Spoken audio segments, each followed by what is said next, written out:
Welcome back.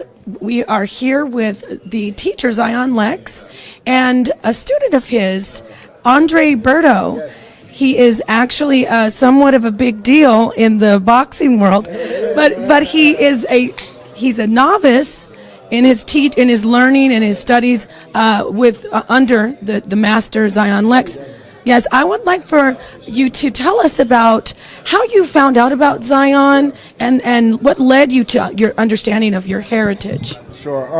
I actually met Zion through another friend of mine, another fighter, friend of mine. He put me on, a study call of the Torah, with him. This was, the last few months, I've really been getting into the scriptures and really understanding, what our heritage is, and really being, amazed on how, it's not really projected out there like it should be. I've always been a Christian my whole life.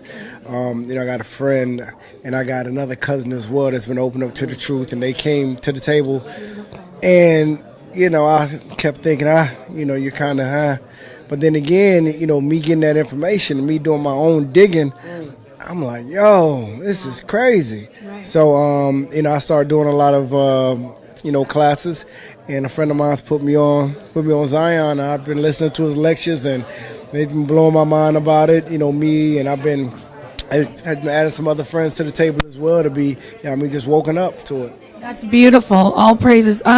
So, brother, tell me, if you've looked at other Hebrew Israelite teachings and compare it to the teacher, Zion Lexx, what drew you more to the master Zion Lexx? Yeah, like I told him all the time. I think, I talk to a lot of guys where I've seen them teach, but the thing with him, he really opens up the scripture. It's different to be able to read a scripture in the Bible, but for him, knowing Hebrew and just knowing a lot of these other different things that he can teach it to us in that sense as well. So it really opens up the scripture for you in the way that it's supposed to be understood. Because a lot of different versions of the Bibles, a lot of different, like scriptures getting played with. But to be able to go to the scripture and open it up in its original language is completely different.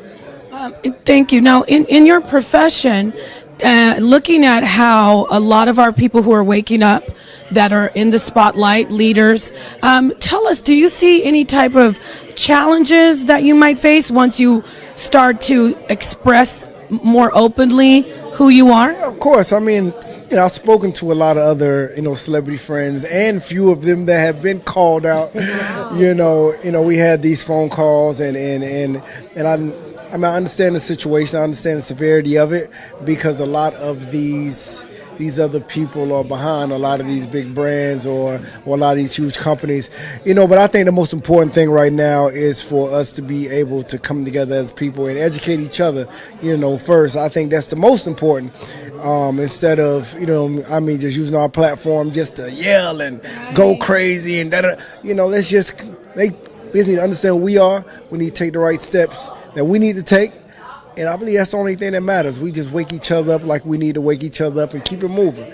Right. You know what I mean? Yes, I like that idea, focusing on us as a people instead of the outside. Zion, if you don't mind me asking you a question, what do you feel like having people who are in the spotlight, athletes, celebrities coming to you? Let me say this. First and foremost, man, I got a hell of a lot of respect for the brother, because long before me even hearing anything about his awakening and knowledge, I'm a fan first. To keep it all the way 100, I'm a fan first. The brother's a hell of an athlete, a hell of a performer, and his fight record speaks for himself. And as people are slowly but surely transitioning to see the man behind the fights, he's a man of great character. And when we first locked heads intellectually and began to converse, first thing he told me is, listen, man, I know I'm not new to finding the information. I have brothers that I work with, but we're open to hear the truth from others. So I was definitely humbled that he was able to give me an opportunity to speak my truth as well, because the nation of Israel and knowledge in general is not something that is a monopoly. So I'm not going to tell a brother, okay, you don't got teachers after me. That don't work like that, because a man with one teacher is a fool. our tradition says, who is wise? He who learns from everyone. So if you don't got a room full of teachers and counselors, you in trouble. And the brother got a room full of teachers and counselors. You know what I'm saying? And he's a powerful brother in his own lane as well. You wanted to say something, Brother Sonetta? In your profession, share with us and the people, that's watching, for those of them who may not know you, who are some of the people, who are some of your opponents you went up against? For those who don't know me, of course, 2004 Olympian, I fought, recently, the most biggest name that I fought was Floyd Mayweather recently, a few years back. So, we've been hitting it hard for a while, and I think it's a great thing just as an athlete and as a person to be able to always just dial in to yourself spiritually and really understand who you are. And, outside of sports, I mean, sports is going to be there, but at the end of the day, we need to know what we're doing, here on earth. Right. What was it like going up against a brother like Floyd Mayweather? Because I've heard so much about the defense that he has. What was it like? I mean, for him, man, he's just, I tell people all the time, for him to be, the age that he is, he's very alert. He's a tremendous, defensive savvy, and he's just a student of the game. I mean, I've never been in there with somebody that was that comfortable in the ring, that knew every piece of the ring. I mean, everywhere, from his foot movement, he was very comfortable with every step, and I can see it. You know what I mean? He knew how to use the referee in the ring. He knew, he always looked up at the clock to see how much time we had on the clock. He used every bit of technique that we learn in the gym. Sometimes when we get in the war, some things slip. He uses everything. You know what I mean? So he's very sharp.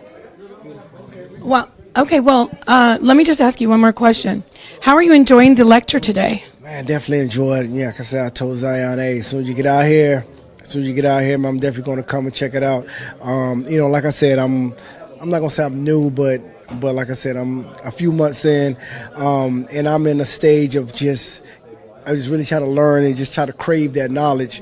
So I definitely want to come and check him out, man. Like I said, he's the real deal for sure.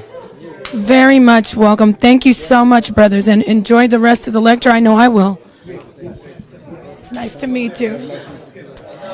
So there you have it, family. It is an excellent lecture. I am Napashada. We're here in LA, enjoying ourselves, joining together with friends and family, learning about the connection between Israel and Kemet. So with Black News 102, Sonnetter Studios, signing off, and we'll see you next time. Peace and Black Power.